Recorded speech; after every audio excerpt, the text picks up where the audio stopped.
स्वाध्याय TV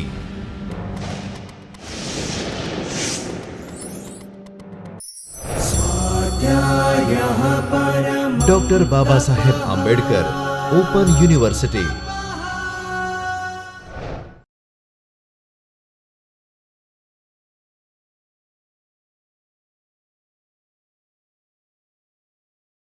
Namaskar dear students, I Dr. Himanshu Patel welcome you from the Chaitanya studio of Dr. Baba Saheb Ambedkar Open University. We are in lecture series on Java programming. Before we start, let us have glance over last lecture's detail. In last session, you have learned how and why Java came about and what makes it is so important. We also discuss some of the features of Java and we learn that Java is a object oriented programming language. Today our topic is all about object oriented concepts. So, we starts with what is object oriented programming, then we discuss basic concepts of object oriented programming and in last we discuss what are the benefits of object oriented programming. So, let us start with what is object oriented programming. An object oriented programming organizes a program around its data or object and set of well defined interface to that data. An object oriented programming can be characterized at data controlling access to code. We can say object oriented programming, as its name suggests, is all about objects and object is the essential part of object oriented programming that we discuss soon, and the major aspect of object oriented programming is abstraction. Now, we discuss one by one concepts of object oriented programming. So, we starts with object. Now, what is object? As I mentioned earlier, objects are key to understanding object oriented technology. You will find many examples of real world objects, for example, fruits, vegetables, television, bicycle, animal, etc.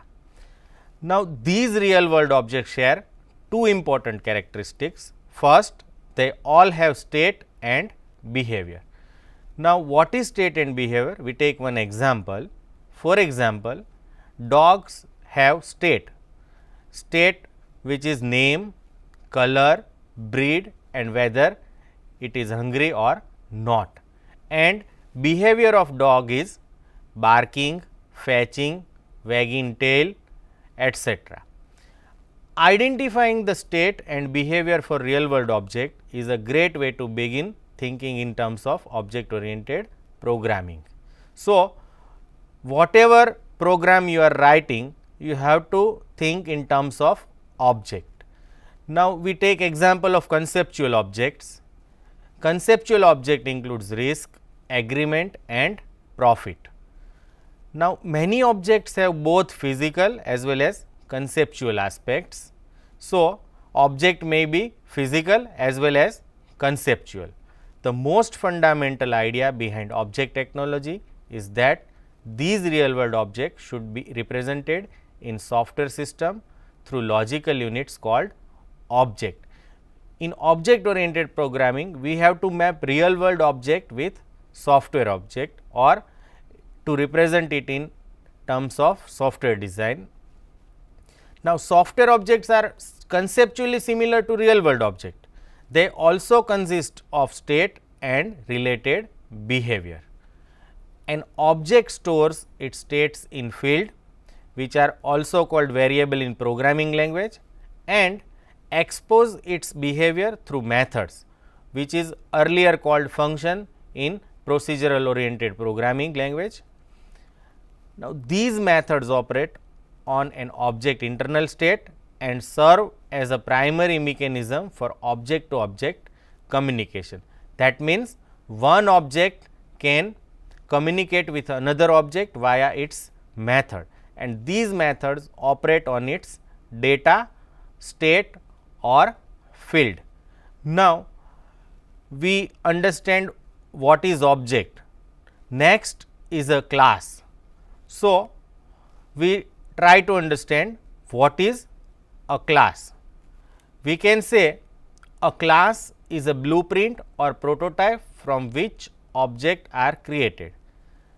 Now, class that models the state and behavior of real world object.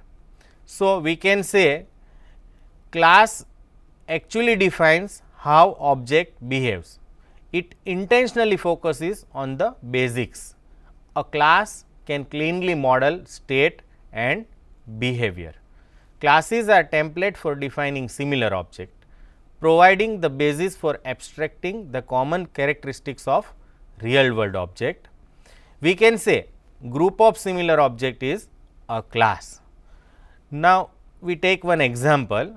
For example, potato, brinjal and tomato is an object of type vegetable, while the common name for all is vegetable. So, we can say vegetable is a class and potato, tomato and brinjal may be the object of that class. The primary role of class is to specify the method and variables to be used by the object. As we mentioned earlier, object consists of two things, one is a state or data and another is behavior or method. So, class defines these two using some data type and methods in programming language. Now, next important point is abstraction. So, we discuss what is abstraction. Now, as we discussed earlier, class represent the primary mechanism for the logical process abstraction, which is the generalization of generic property that applies to group of object. That means, class defines all the data and behavior for which is common to all object. So, abstraction is a critical process in both human understanding and software design also. In essence, abstraction defines the different kind of types of object that can exist in a system. Classes define methods as well as data, makes them particularly powerful for implementing generic type. A class is also called abstract data type. Now, initially when we develop program, we initially identify objects. So, at that time we are not focusing on how these object behaves and what are its property or state may be. Then we go further into detail or making it less abstract by defining class. Inside class we just specify state and method, but at that time we are not think of how this method will be implemented. So, class provides this abstraction mechanism and that is why it is called abstract data type. Now, we discuss encapsulation, which is also important part. So, we discuss that object consists of two things, one is state and another is behavior. So, hiding internal state and requiring all interaction to be performed through an object's method is known as a data encapsulation. That means, our data is not directly accessible outside our class, but it can only be accessed through a method which is a public. So, these mechanism binding data and method together is known as a encapsulation. Encapsulation is the mechanism for packaging related data and procedure together within objects.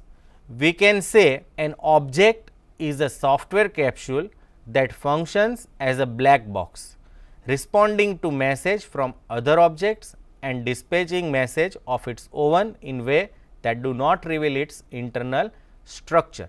That means, object can share data with each other via method only, no direct access is provided for data. In this way, encapsulation supports and extends the proven principle of information hiding, and it is a valuable because it prevents local changes from having global impact. This was the problem with procedural oriented programming. So, these problem of hiding data is solved with the help of encapsulation. For example, one program provides method which is used by another program. So, if I change the method body or implementation of method, it does not bother me, because we are just allowing others to call this method and not provide details how this method is implemented. In practice, this is achieved by declaring all variable to be private or hidden from view outside of the object.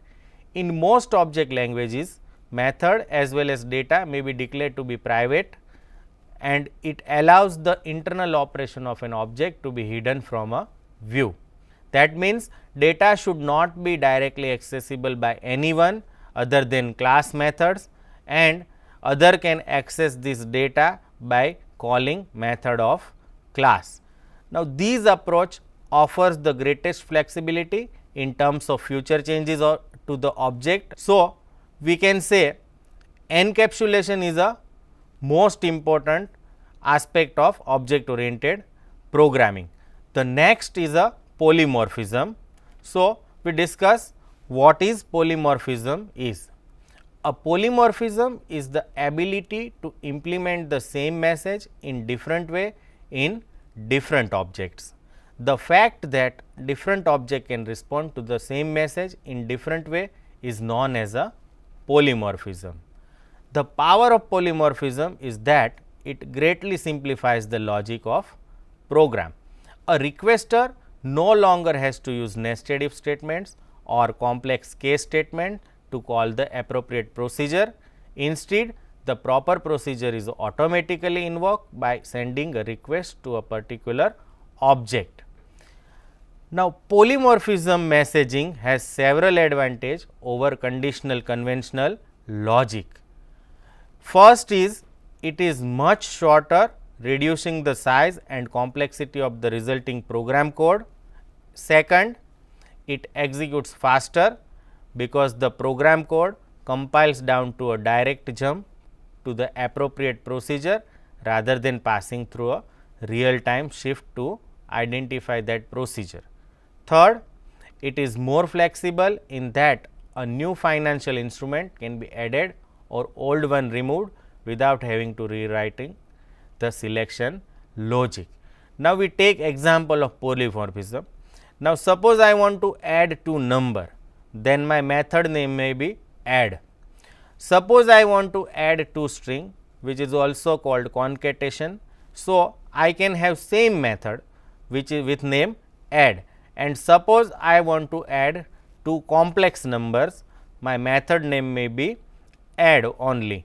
So, for all these operation, whether I want to add normal numbers, whether I want to add or to join two strings, or whether I want to sum two complex number, my method name remains same add, and based on the argument that I supplies to method add, it will automatically call particular implementation of that method. For example, if I pass two numbers, it will call method which takes two number as argument, and if I pass two string, it will automatically call method which has argument of type string. So, this is how polymorphism works. The next is a concept is called inheritance. So, we discuss what is inheritance is. Now, different kind of object often have a certain amount in common with each other. Object oriented programming allows class to inherit commonly used state and behavior from other classes. Inheritance is the mechanism for deriving information defined in generic class to other classes which are declared to be special case of those generic classes. Inheritance is the mechanism that allows the classes to be defined as a special case of or subclasses of each other. For example, if a department class is declared to be a subclass of organization, the department class automatically incorporates all the method and variable defined in the organization class. Now, organization has a many department. So, organization defines those common attributes which is common for all the department, and more specific attribute and behavior are added by refining these organization class into more specific class called department. Inheritance can cascade down over any number of levels, allowing deeply nested class hierarchy to be constructed. There is no restriction on nesting of these inheritance. So, we can have any number of nesting there without any problem.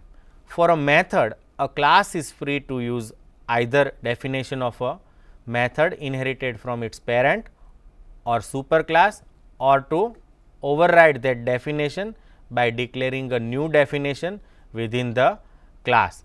For example, base class has a method with name A. So, it is automatically inherited by its child, and child is free to use either method of its parent, which is A, or it can re-implement these method.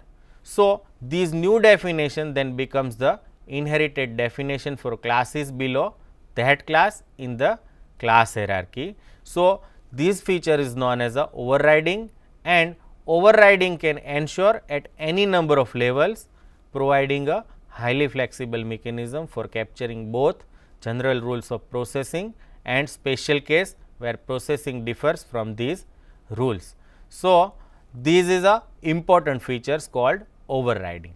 The use of inheritance with overriding allows generalization and specialization. Now, what is generalization is?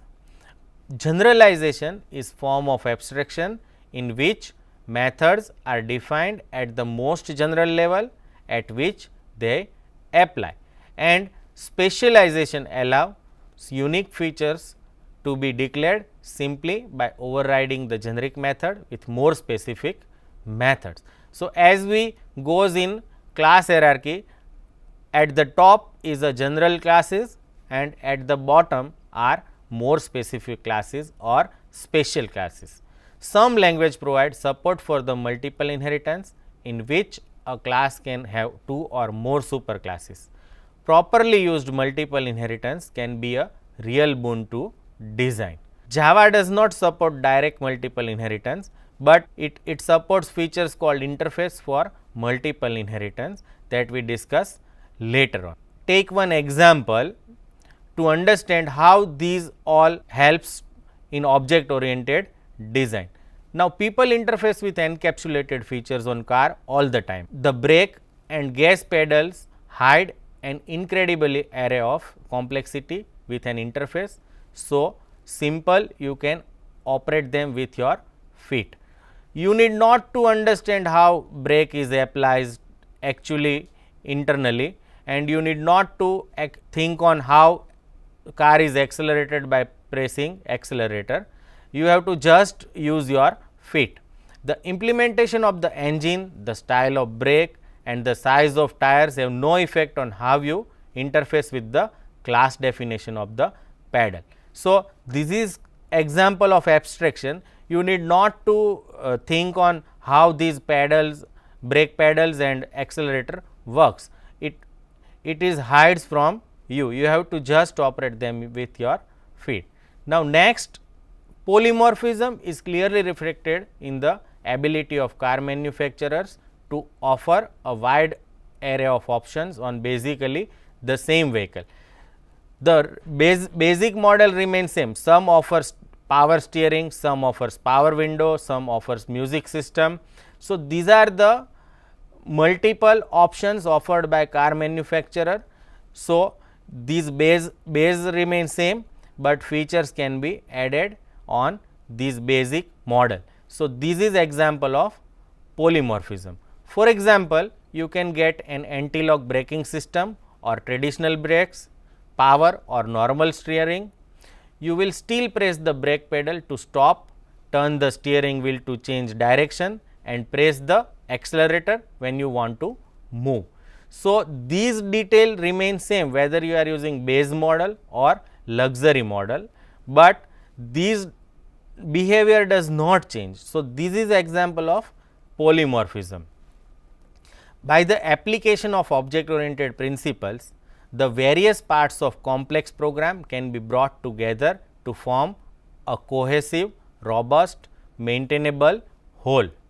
So, car is also consists of different types of parts. So, this is how all together work in a object oriented fashion that we can understand.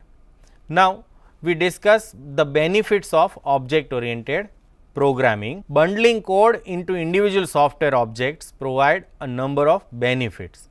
Now, what are these benefits? The first benefit is modularity. That means, the source code for an object can be written and maintained independently of the source code for other objects. That means, every object is a separate. Once created, an object can be easily passed around inside the system.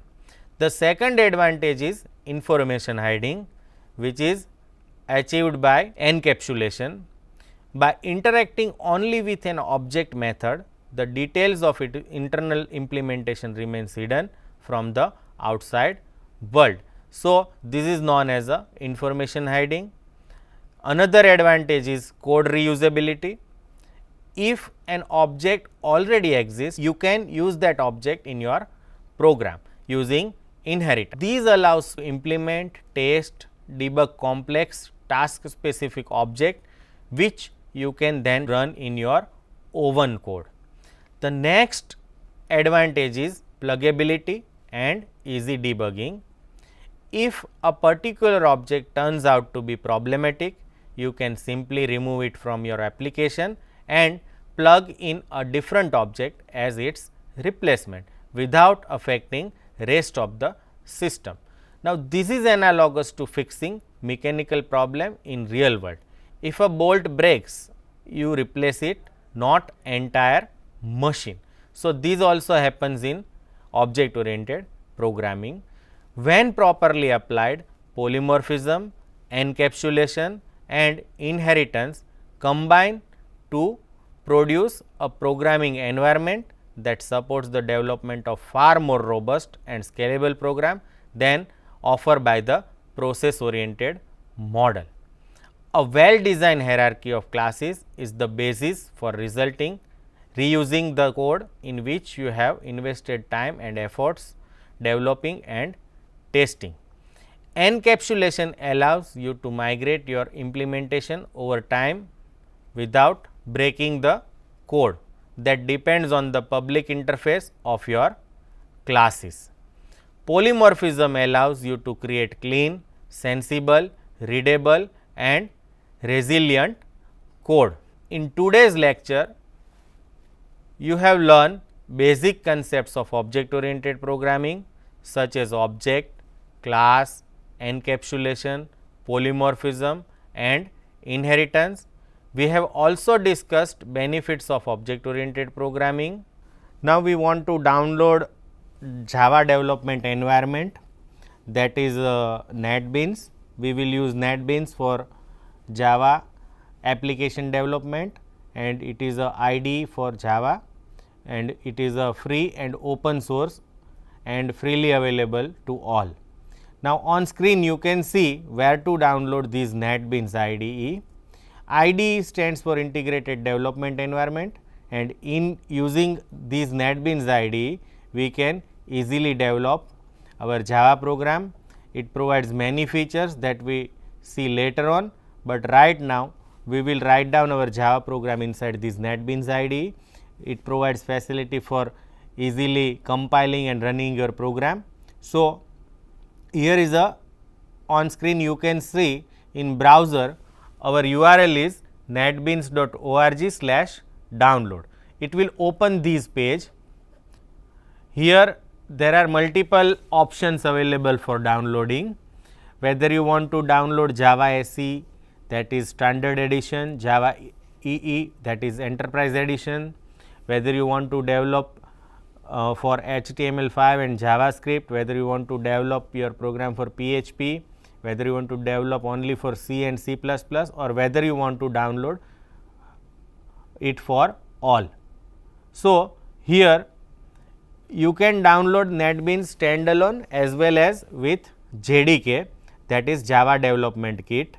So, Java Development Kit is a Java environment and NetBeans is a IDE where we develop our program. So, NetBeans allow you to download IDE and JDK as a bundle.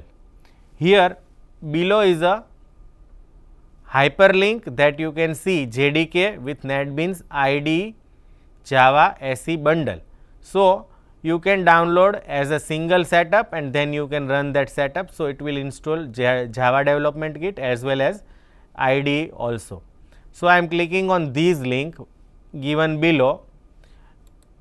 Now, it will open another page where you can actually download your bundle, which is NetBeans plus JDK. So, here on screen you can see we can download JDK 7 with NetBeans 8.0.2 and you have to accept this license agreement, and here are the options whether you want to download your Java for Linux, Macintosh or Windows. Here I want to download it for Windows. So, I am clicking on last link, which is JDK 7 with NetBeans 8.0 for 64-bit architecture. You can download based on your operating system. So, I am clicking on this, it will start downloading my JDK and NetBeans bundle. Here is my download folder where I can see that my setup is already downloaded. So, to run this setup, I just double click on this. Remember, you must have permission for installing program on your computer. I am pressing run button here. So, it will start installing these softwares. First, it is installing JDK. So, it displays welcome message for JDK 7 and here we have to press next. Here it shows how many space required. You have to accept the license agreement and then you have to press next. Here is the path for JDK. So, I am using default path. You can change your path by clicking on this browser button, but here I am pressing next button. Here is the path for installing NetBeans and JDK for NetBeans is located where we select that path.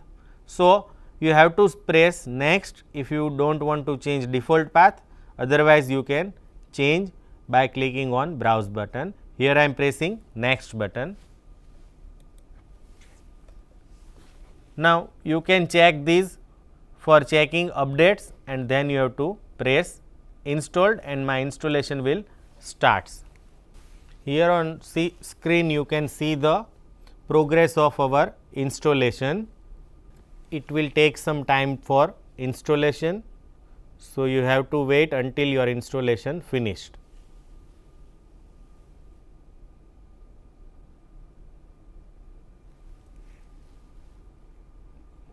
Now, it is completing NetBeans IDE installation and downloading Java source user interface.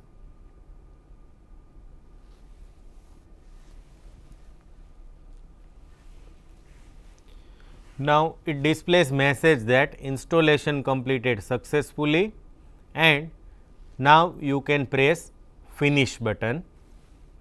Now, it will create shortcut for you. Here we can see our NetBeans IDE is already installed and by double clicking on it you can start your NetBeans IDE. So, here is our IDE open. We will discuss various parts of NetBeans IDE later on, but we have successfully downloaded and installed NetBeans IDE and JDK.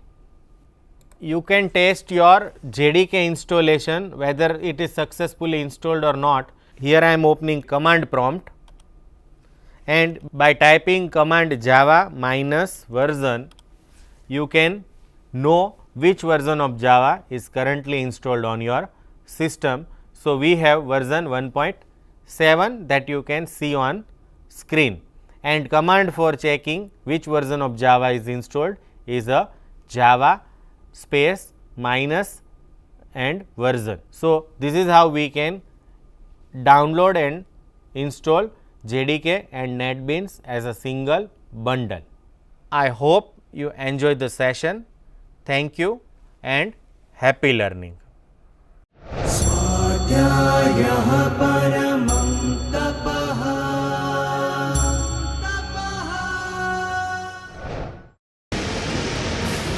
स्वाध्याय TV